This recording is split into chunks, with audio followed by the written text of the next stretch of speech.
Recording 47. You will hear a conversation between an assistant at a health club and a man who wants to join the club. First, you have some time to look at questions 1 to 5.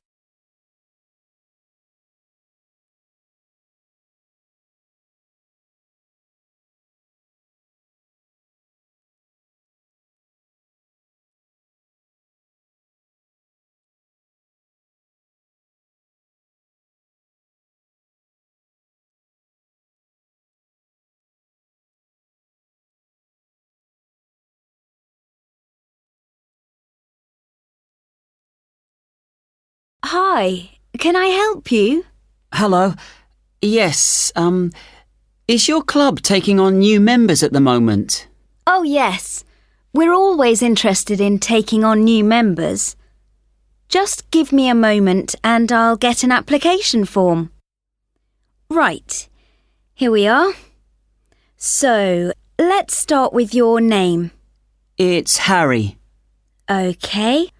And your surname? It's Simons. Is that like Simon with an S? No, it's Symonds.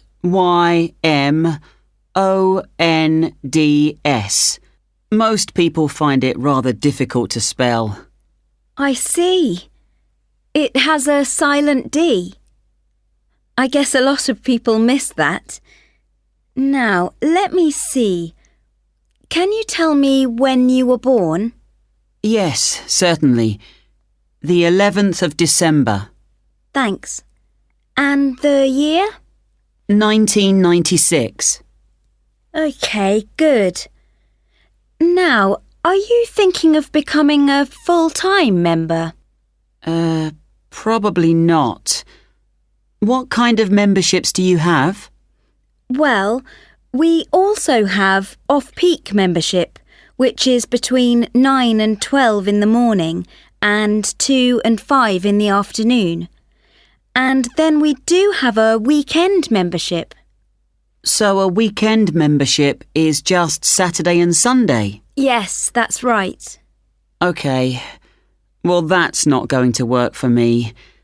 It looks like I'll have to be full-time. I'm afraid off-peak membership won't do, as I'm not free at those times, and I don't just want to be restricted to weekends. OK, I'll make a note of that. Right, we have several facilities at the club, including a gym, a swimming pool, tennis and squash courts. What activities are you planning on doing? Well, do you have badminton? Yes, we do. And table tennis? I'm afraid not. Well, not at the moment, anyway. Oh, OK. Well, I'm also very keen on swimming, so I'm glad you have a pool. I'll certainly be doing a lot of that. OK, I've got that. Will you be using the gym? No, I'm not interested in that. OK. So just let me work out what the cost will be. Yes, that comes to £450 for the year. You can choose to pay annually for the full year or monthly. It's up to you. Oh, I'd prefer to pay regularly in small amounts, rather than have a large amount to pay in one go, if that's OK. Sure, that's fine. Right, I've got the most important details for now. Before you hear the rest of the conversation, you will have some time to look at the questions 6 to 10.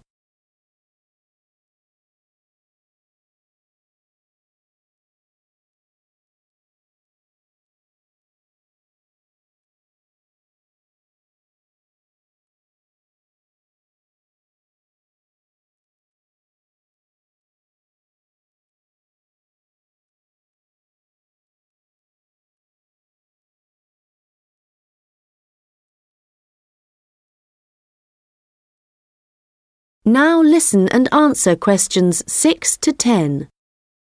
So, I'd just like to ask you a few questions about your lifestyle, if that's OK with you. Yes, that's fine. do any regular exercise at the moment? Yes, I do a bit. Good. And what do you do? Well, every few days I go jogging. Yes, that's good. How long do you go for? Well, it varies. I guess it depends on how energetic I'm feeling. Yes, of course. Every little bit helps. Do you have any injuries at the moment? Well, I did break a bone in my foot playing football a long time ago, but that's all healed up now. But in the last few days, I've realised I have a bad ankle. I think I must have injured it last week, and it's a bit sore now. But apart from that, I'm fine. Right. I guess you might need to rest it for a few days to let it recover. Yes, I will. So, let me just ask you what you want to achieve by joining the club. Do you have any targets or goals? Well, I suppose my main aim is to build up my fitness level. Is that the kind of thing you mean? Yes, that's fine. All the activities you're going to be doing should certainly help you with that. OK. And could you tell me what you do for a living? Well, I was a student up until recently. OK. So what are you doing at the moment? Well, I'm a charity worker. Oh, that's fine. I'll write that down. OK, nearly done. One last question. Can I ask how you heard about the club? Did you see it advertised or did you go to our website, for example? Well, I've been looking for a health club for a while, and I asked my friends for suggestions, but they weren't much help. And then I was listening to the radio, and your club was mentioned. So I thought, I'll go along and see what it's like. Great. Well, we look forward to having you as a member. That is the end of section 1. You now have half a minute to check your answers.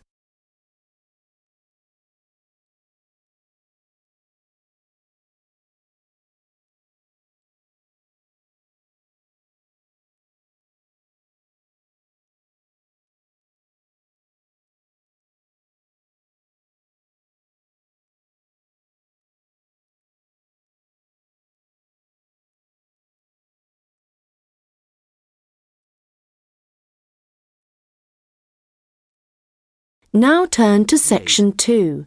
You will hear a hotel manager talking to her staff about the arrangements for an event to be held at the weekend.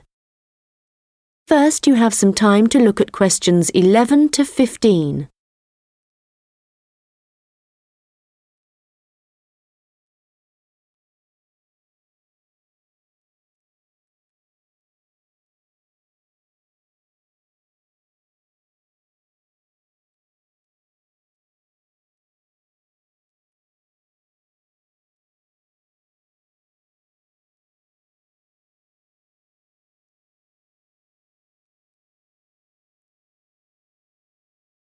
Good morning, everyone. I hope you're all feeling okay after the activities of the last week or so. I know you've all been working very hard recently, and we've been exceptionally busy, especially with the wedding last weekend and the trade fair straight after that. And now we have only 3 days to prepare for the birthday party this weekend. The events recently have gone extremely well, and the hotel is beginning to get a very good reputation, so we need to keep it up. At the moment, we don't have exact numbers of guests, and though we usually only cater for groups of less than 50, we will have quite a few more than that. So, as I said, not sure of numbers, but of course we won't go over the maximum of 100. But it's likely that we will need all of you to work this weekend, so if any of you can't, please let me know as soon as possible. Right, so what time will the event start? Well, the invitation says guests should arrive between 7:30 and 7:45, But our experience is that there are always a few who like to arrive early, so we'll expect the first people at 7:15. As the numbers are quite large, this will certainly be the case. Food will be served at around 8:30, and then, depending on how long the meal takes, the entertainment will start about 2 hours later. Now, for this, we were expecting a live band for the occasion, which is always fun. But apparently this has been cancelled due to illness. So, the hosts know someone who is a comedian who will be replacing the band. We had hoped that the resident magician who worked here through the summer would be able to help out, but they weren't keen on that idea.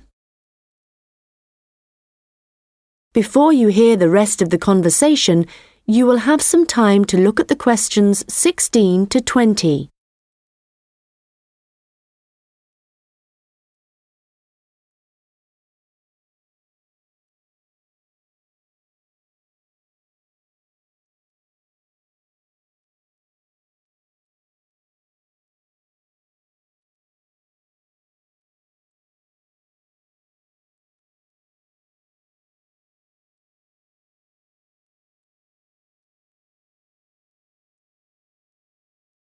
Now listen and answer questions 16 to 20.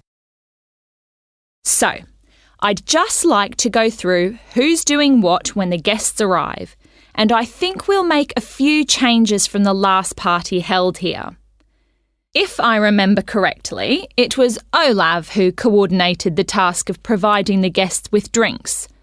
Or was it Ahmed? I'm not sure. But Gary asked to do it this time, so that will be his job.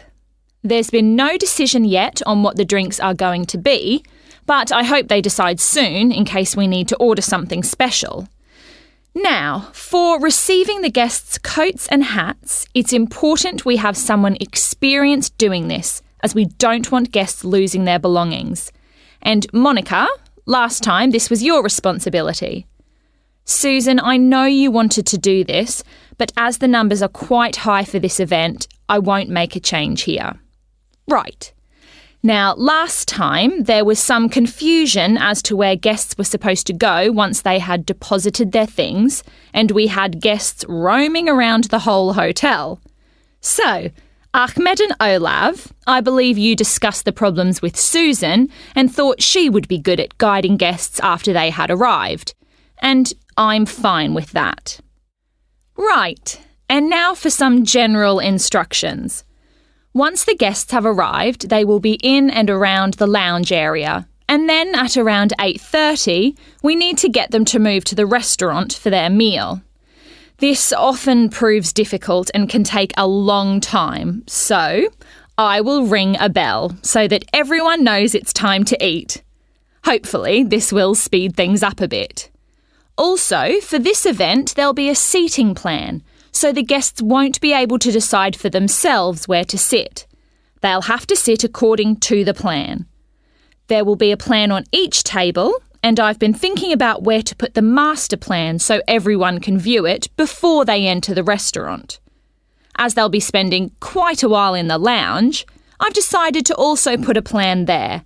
This should speed up the start of the meal. Once the meal starts, you'll all be very busy waiting on the tables, and I'm sure I don't need to tell you to be good-humoured and polite to all the guests. The organiser of the event will be saying a few words, and so will two of his colleagues. So, when the speeches start, all activity must stop in the restaurant, so that the three people giving them can be heard. This shouldn't take long, and it should be towards the end of the meal. After that, the guests will move back to the lounge for the entertainment. So, I think that's it. Any questions? Come and see me later. That is the end of section 2. You now have half a minute to check your answers.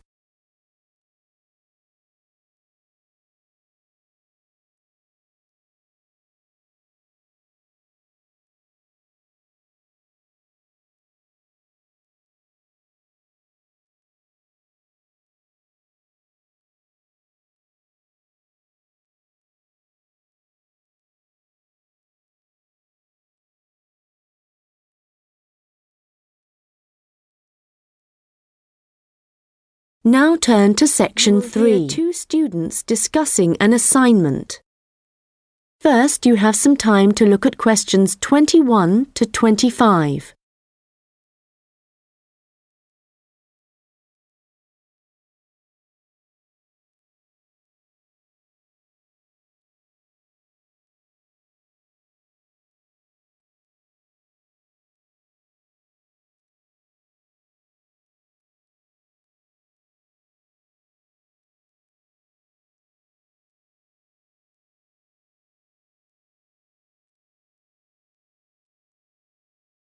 Hi Melanie, what did you think of the assignment that we got today?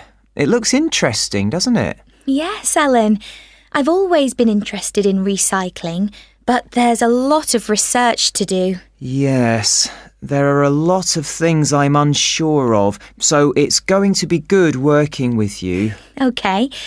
Well, why don't we start by making a flowchart from the notes our tutor gave us? Yes, so on one side we could have the paper production cycle, here on the left, and on the other side the recycling. Good idea.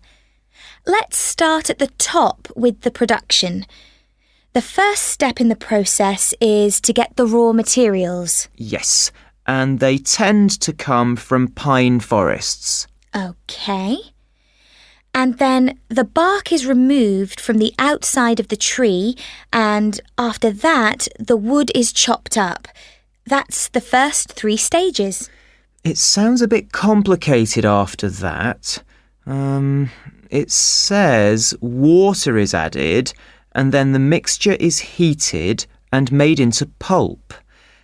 This will be the thick paste that is used to make paper. Yes, you're right, because after that they use a machine to make the paper, and we can put that right in the centre of the flowchart, because it's also where the recycled paper joins the process. Yes. So, once the paper has been produced in the machine, what happens then? Well, I think we should write print as the next step, because this is when newspapers, magazines, etc. are produced. And we could also add that they have to be distributed to stores and people's homes. Right. Then the recycling bit starts. The old paper's collected, and then it says it's taken somewhere so that someone or something can sort it. I imagine there are different kinds of paper, or things like paper clips that need to be removed. Yes. Let's have a step after that. Now, how did our tutor say they do this? Oh yes, it involves chemicals. So, how is your chemistry? Well, not very good, I'm afraid. But this is how they remove ink, so this is definitely going to need a bit of research. Right. The last step in the recycling section is similar to the last step in the production process, with heating and pulping, before the cycle begins again.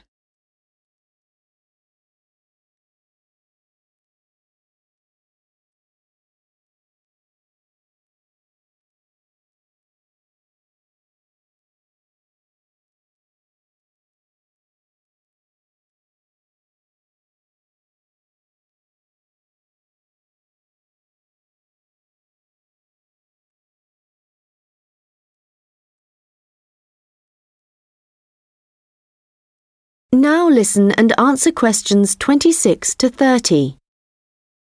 So, I think going through the processes helped.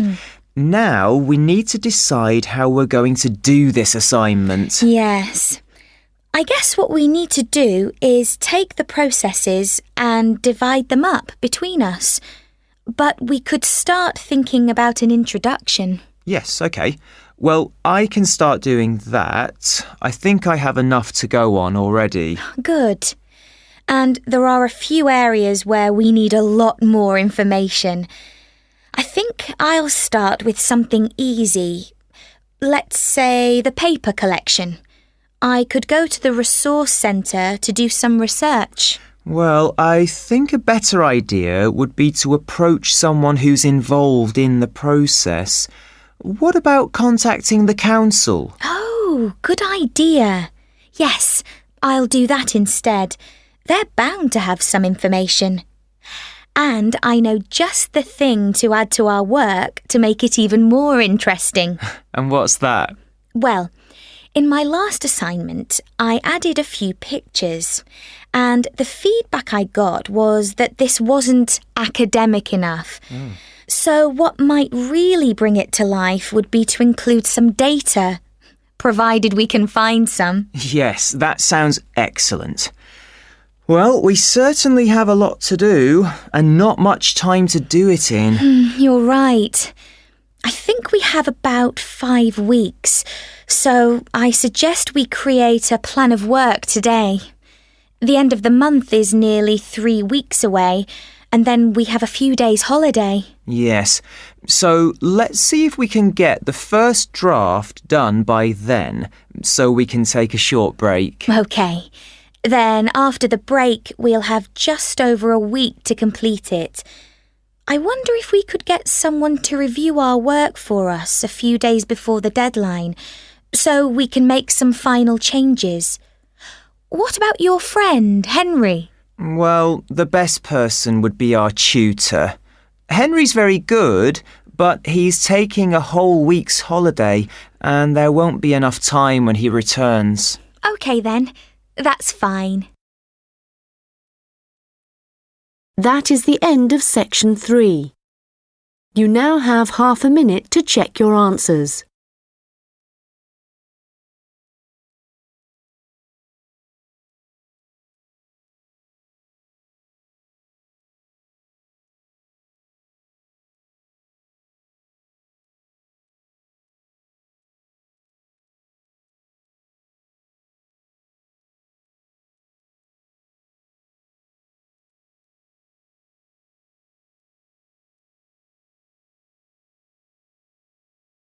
Now turn to section 4. You will hear a lecture about hair.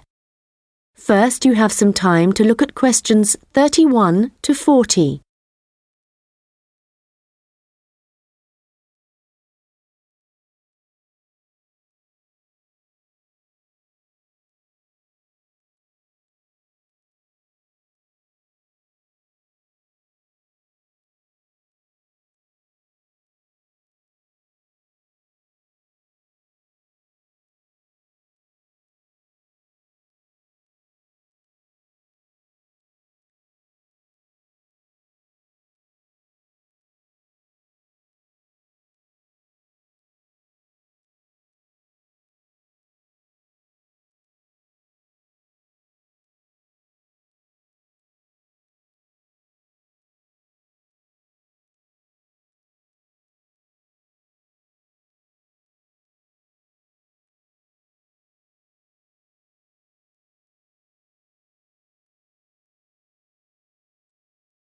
Now listen carefully and answer questions 31 to 40.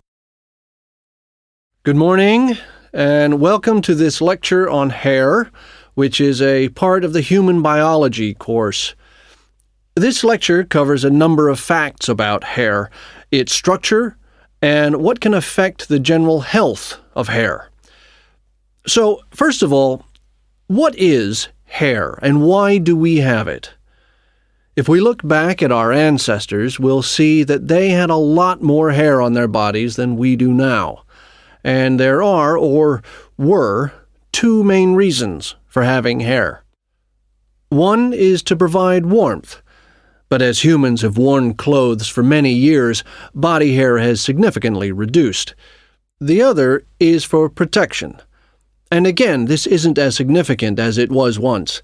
But hair does still benefit areas of the body, such as the head and around the eyes. Now, hair, whatever it is for and wherever it is on the human body, is composed mainly of a protein called keratin. This, by the way, is also found in fingernails. In fact, it's keratin which makes them flexible, and without it they would be very rigid.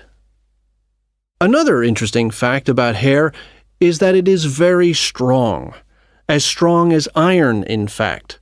One single strand can support a weight of up to 100 grams.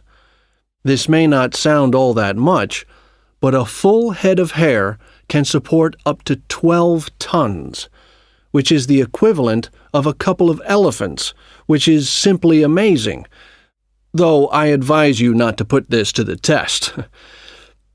Humans lose up to 100 strands of hair a day, but we do have quite a lot of hair to start with. There's some variation depending on hair color, but for an average adult, the strand count is 100,000, so losing 100 a day is not too bad.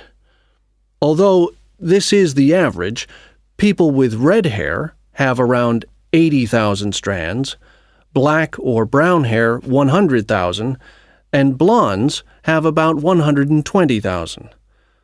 So, hair used to be important for the reasons I mentioned earlier, but nowadays I'd say the main importance of hair is the fact that it is big business. Apart from the money involved in hair cutting, shaving, trimming, etc., a fortune is spent just on hair products. In the UK alone, consumers spend over £5 billion each year on these.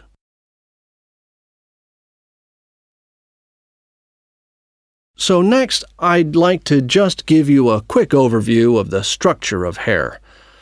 As you can see, along the length of the hair, there are three main parts, called the bulb, the root, and the shaft. A single hair is fixed at one end below the skin in the bulb. The bulb acts rather like a cap. It encloses the end of the hair in the head.